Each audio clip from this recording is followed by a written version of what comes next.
Okay, so this is Angie interviewing Cathy Morgan, who's been doing some amazing research and bringing her work right up to date.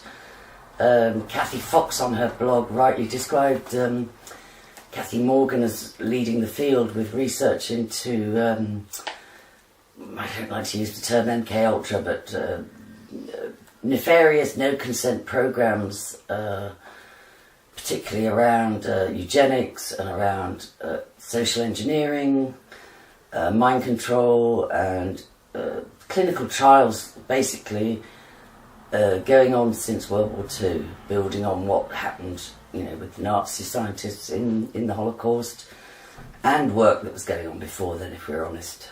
You can keep tracking back, but we're concentrating on the years since, really, the late 40s, early 50s, and Cathy's just joined dots in a absolutely evidence-based way and documented everything, which is, although it's academic, but it's important to do, and helps people, put their own history together and identify which and what and where and how.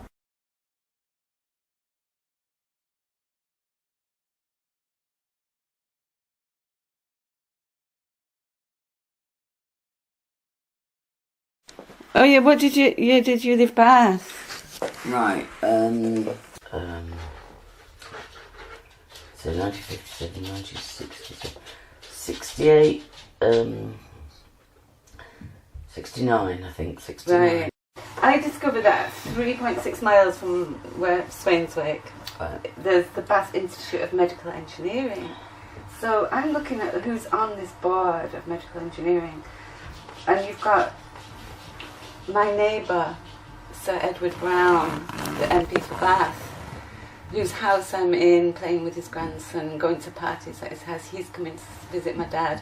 He's on this board of engineering. So I'm thinking, right, let's look who else is on this board of engineering. This started, they must have been getting it together around 67. They started it in 68. The first minutes were published 68 to 69. So the minutes contain everyone that's in and what they do.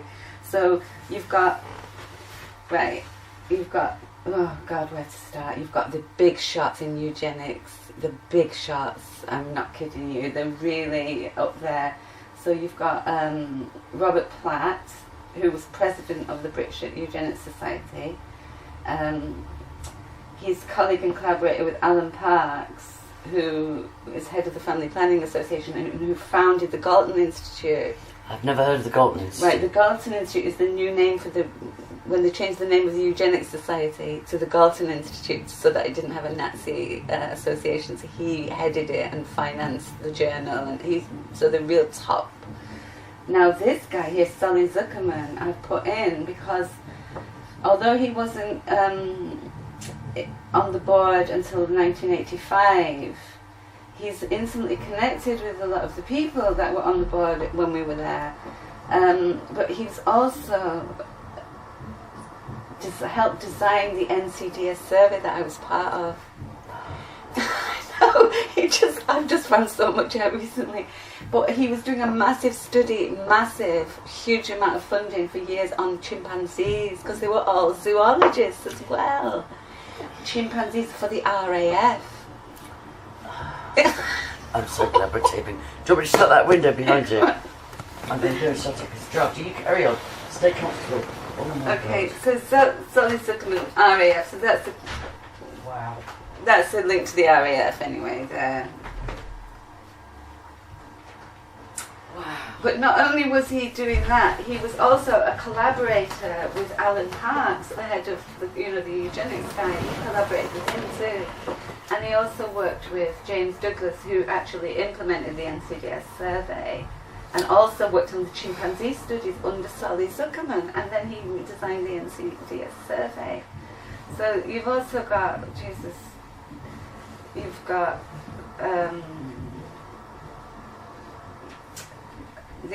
links to Robert Platt was a member of the Athenaeum Club where I ended up working.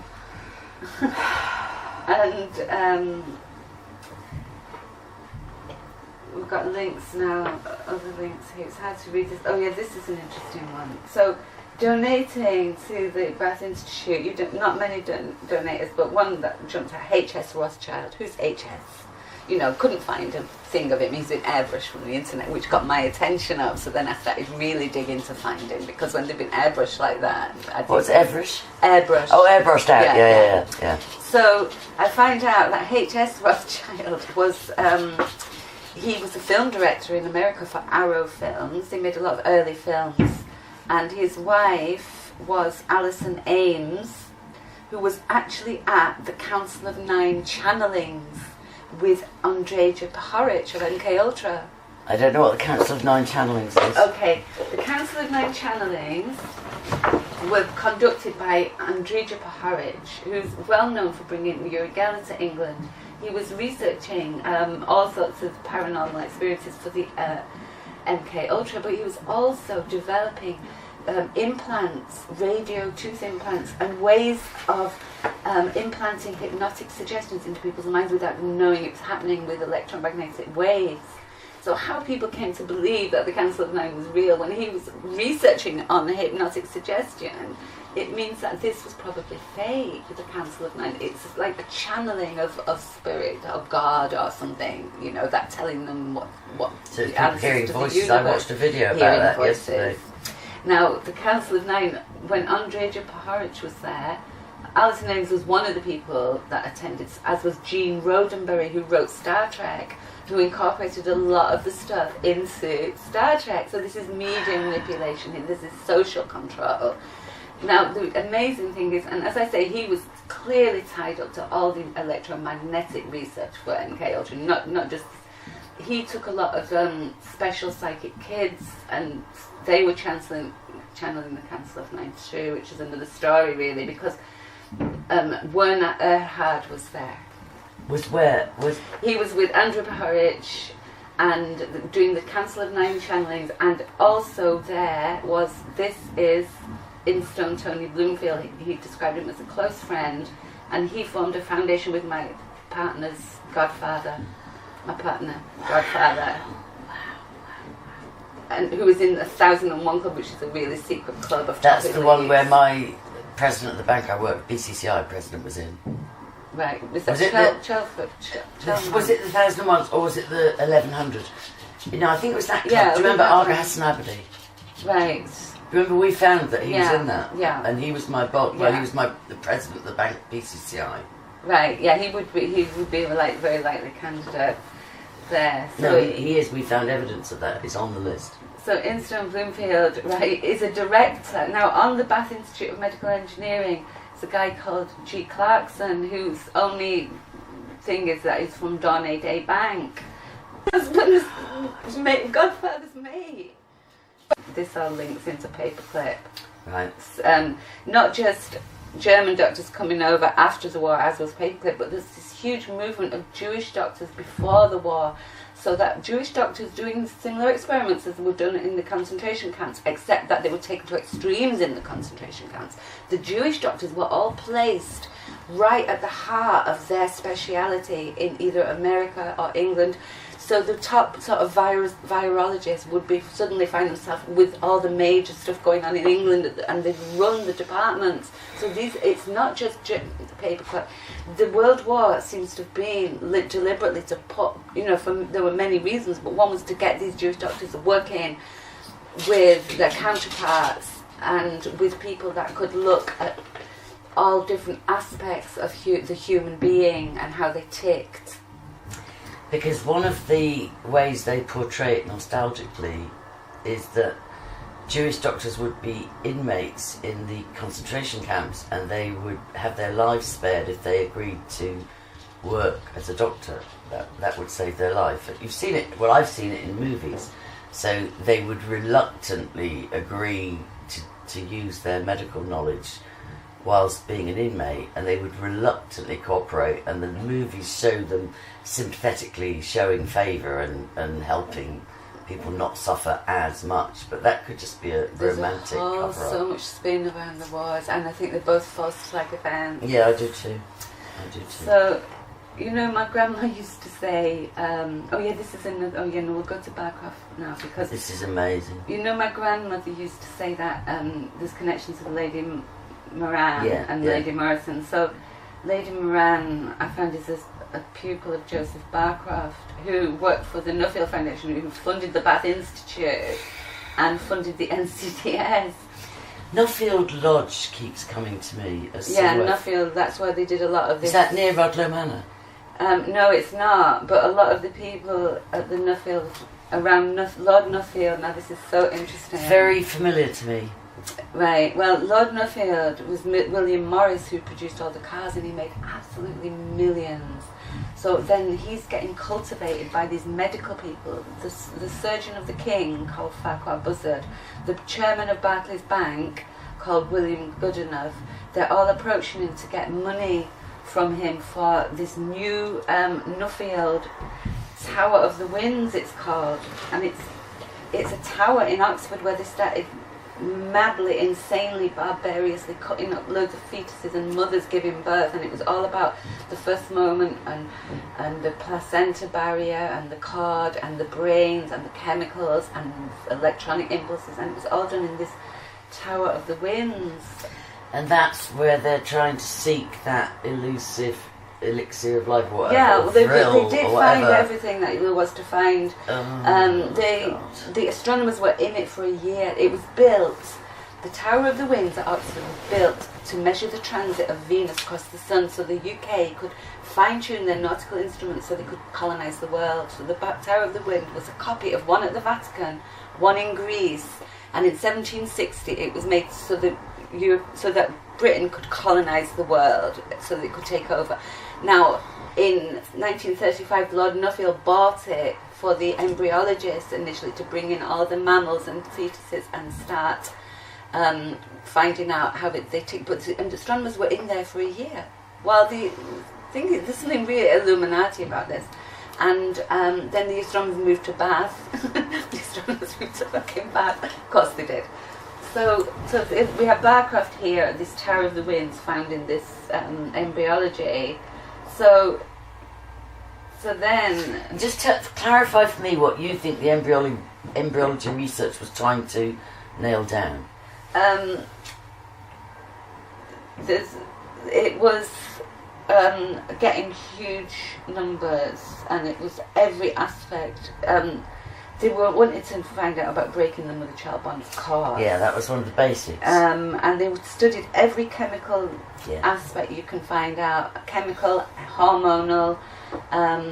But he said when he initiated the whole study, he said our main aim is to find out how humans work. There's an occultic thing where it's so sick, it's the Frankists and all of that, and that they believe the horrification ties in, but also the child with the purity, that if you kill a pure child, then at the moment of their soul expiring, they can ingest some chemical or some whatever that will prolong their life, the elixir of youth. Well, what is very worrying is that this guy, Alan Parks, ushers in the Abortion Act with David Steele, and then you've got hundreds of thousands of fetuses. I swear that's for more supply. Fetuses yes. supply. Yes, that's for more supply, I'm sure it is. Yeah, so... That was for population control, but it was also for this thing. It was two threads to it. One was the purity of a child born, and so they would sacrifice babies even out. They abort them and sacrifice them and so on.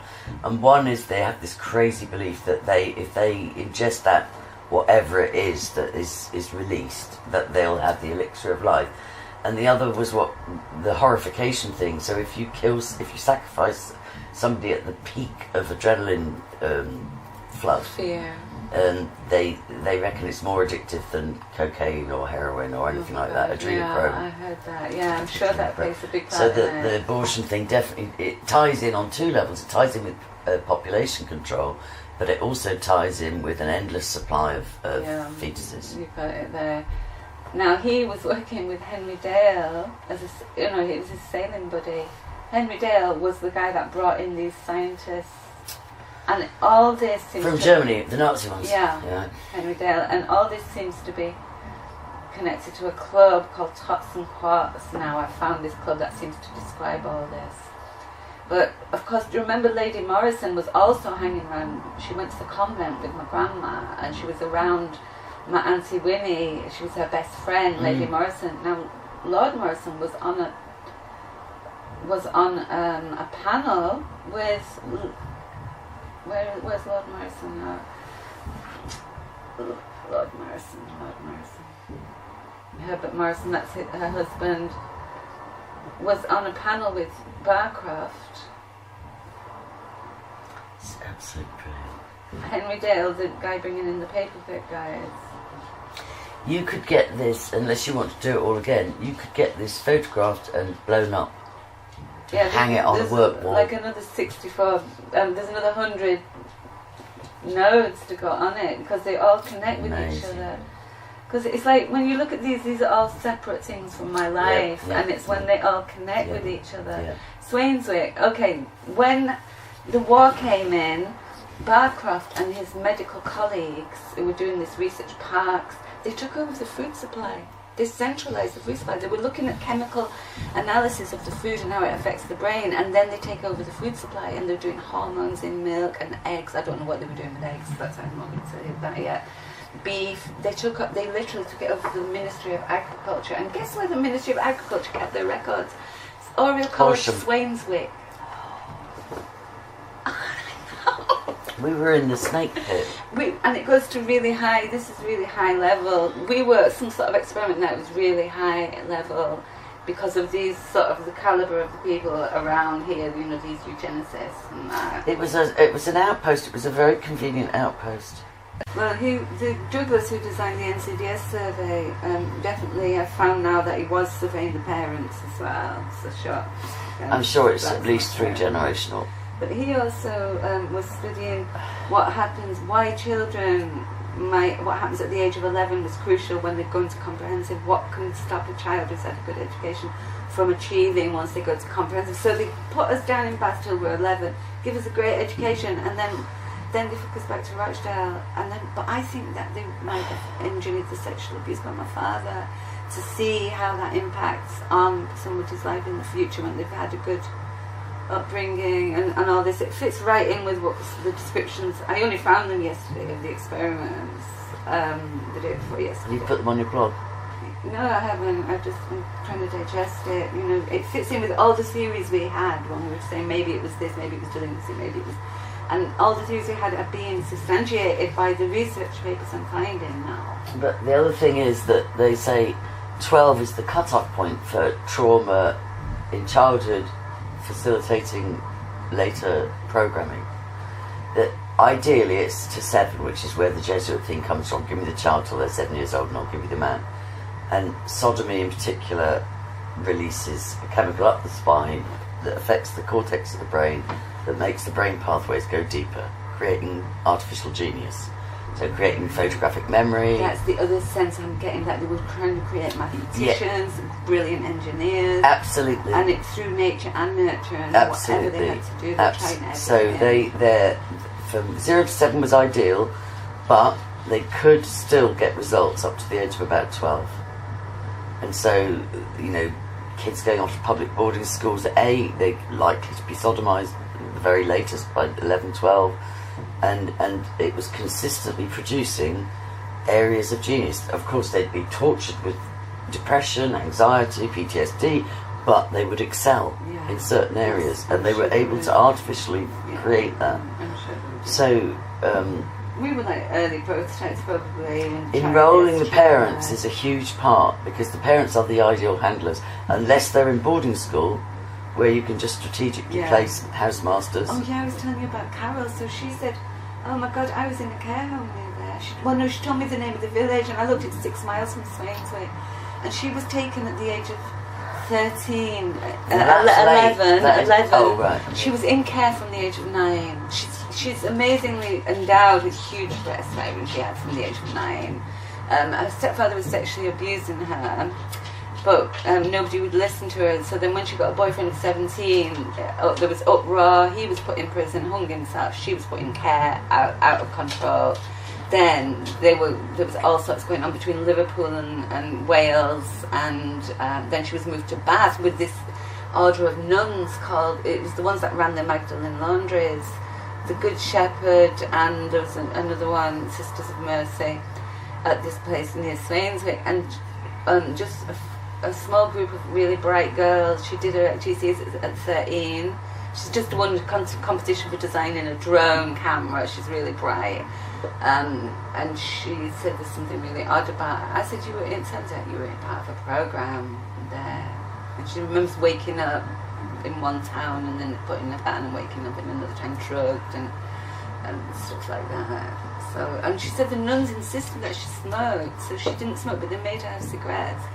And I said, that's a behavioural programme. No, somebody's contacted me about that from Manchester actually, and said that the drugging through cigarettes was huge. Well, they insisted that she smoked, and then you'd only get cigarettes when you were good then as well. Drugging, sweeties and cigarettes. Sweeties for treats and cigarettes. And I didn't know about the cigarettes thing, because I was just saying to him, I know it's an implanted addiction, I know it's an embedded thing that was for whatever reason, and he said no, drugging was huge. The tobacco company, they're really tied up in all this. All the big shot guys were part of the tobacco companies, the big shot scientists, and they were doing loads of testing on cigarettes. And the same with, it wasn't just LSD, it's like MK Ultra was the cover story for the real stuff is in the published academic literature. It's all there. The other thing I'm curious about is that I know instinctively that, because the MK Ultra official story is that America imported all the Nazi scientists, and I know that the British establishment were the brains behind it, and they used America as an outpost in the same way. There's great snobbery within the British establishment, and so I think they farmed it out to America and let them take the heat if ever the heat came. Yeah. But they stayed very much invisible and under the radar and just putting the money out there and making the committees and giving the instructions and so on. And I really would like to prove that. I really would like to prove. I know it intuitively. I know the British establishment and the military were huge in overseeing it all. A bit like colonisation. One of the people that was a victim of the radiation trials that were connected with MK Ultra, she said that when she was 9, she was made to sleep with older men and filmed, and she named the people, and some of them were the people that were running MK Ultra in America. Yeah. Okay. And the guy that did the hearings, her in England. Frank Church, no, in America. In America, right. Frank Church, who did the hearings about MK Ultra, he was one of the ones she said named as having been. So they were compromised all the way. Of course they were. So it's just a big psyop in a sense, MK Ultra. It's exposed the experiment, but it's kind of put it all over there in secret, where it's all really going on. Absolutely, that's my point. Absolutely. And as well, I don't believe it was accidental that 15,000 documents didn't accidentally got left out. It's too much. No, that I don't buy that. It's been contrived. That was a controlled release of info, and it would make sense if it was hiding a bigger picture. And the other thing I'm convinced about is that the military also set up that hospital in Germany, probably other places too, for the European wing of it. It's safely out of England, but it's controlled by the military. These German places in the 30s, what was going on there, for example. And where these doctors came from and who they were working with before they came over, because that's a real big one. Like this Henry Dale, he brought over a scientist called Vogt, and she was head of a department at Kaiser Wilhelm Institute before she came over. And he was working on Ergo, this Henry Dale, before he went into nerve and all this chemical stuff. And with Stahl, the guy that was Abby Hoffman's teacher, so all the LSD story is all a bit of a... And the Farber, I started to go down that tunnel and I dropped out. I got triggered. Because because Farber was one of the first German abusers that I was fed into, but his family had been around me from infancy and from birth in that hospital. Oh, right. His mother worked in the kitchens in the hospital, and his wife was chosen as my godmother, which was then the perfect ruse to keep sending me on holidays there. supposedly to learn German, but he was an already flagged paedophile. And then I did some research on MPs around that time in England, and there was a Faber that was an MP in England. And I just wondered, I started, I think it might have been Max Spears, or no, it was on the Basis. Somebody called Faber commented on a Basis thread, and I asked a few questions, and then I got triggered, and I never went back to follow the thread. I probably could find it if it was archived, but it's amazing. It's just amazing. It's endless. But we'll stop. Shall we stop that for now and then come back to it? Okay. So interesting.